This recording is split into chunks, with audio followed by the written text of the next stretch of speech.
کراچی کے علاقے کورنگی میں فائرنگ کے واقعے میں ایک پولیس ہیڈ کانسٹیبل شہید جبکہ سائٹ سپر ہائی وے میں S H O Memon Goth firing سے زخمی ہو گئے۔ Senior superintendent police Korangi Sajid Amir کے مطابق کورنگی کے علاقے زمان ٹاؤن 51C ایریا میں چیکنگ کے دوران پولیس اہلکاروں نے مشتبہ افراد کو روکنے پر موٹر سائیکل پر سوار ملزمان نے پولیس پر فائرنگ کر دی جس سے 31 سالہ ہیڈ کانسٹیبل منظور زخمی ہوا۔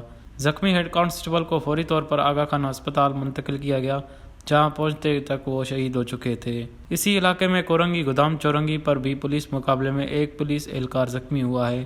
میمن گوٹ تھانے کے S H O Idrees Bangash کو سائٹ سپر ہائی وے کے علاقے میں ایک پراپرٹی ڈیلر کے پاس مبینہ طور پر ڈکیتی کے دوران مزاحمت کرنے پر گولی لگی۔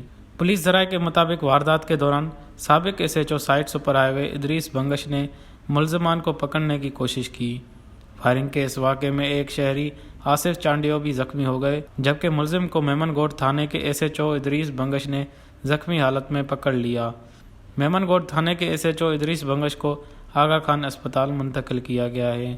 وش نیوز، کراچی۔